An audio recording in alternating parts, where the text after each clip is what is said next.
जालना संभाजीनगर महामार्गावर रास्ता रोको करण्यात आला। संपूर्ण कर्जमाफीसाठी शेतकऱ्यांचं आंदोलन। शेतकऱ्यांची संपूर्ण कर्जमाफी करावी या मागणीसाठी जालना संभाजीनगर महामार्गावर शेतकऱ्यांच्या वतीने बदनापूर शहरात रास्ता रोको आंदोलन करण्यात आलं। या आंदोलनामुळे जालना छत्रपती संभाजीनगर महामार्गावरील वाहतूक ही ठप्प झाली, तर पोलिसांनी आंदोलकांना नोटीस बजावत आंदोलन न करण्याचा इशारा दिलाय। आंदोलनकर्त्या शेतकऱ्यांनी नोटीस फाडत आंदोलनाला सुरुवात करत महामार्ग ठप्प केला। जोपर्यंत कर्जमाफीची घोषणा सरकार करत नाही तोपर्यंत आंदोलन करणार असल्याची भूमिका आंदोलक शेतकऱ्यांनी घेतली।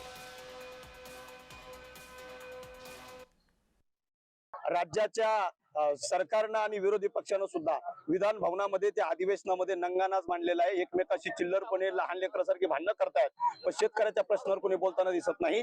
विरोधी पक्षाने आणि सरकारने एक सगळ्यांनी विचार करून संगनमत करून शेतकऱ्याच्या कर्जमाफीच्या बाबतीत तात्काळ निर्णय घेतला पाहिजे। अन्यथा आता शेतकरी तालुका स्तरावर रस्त्यावर उतरलाय।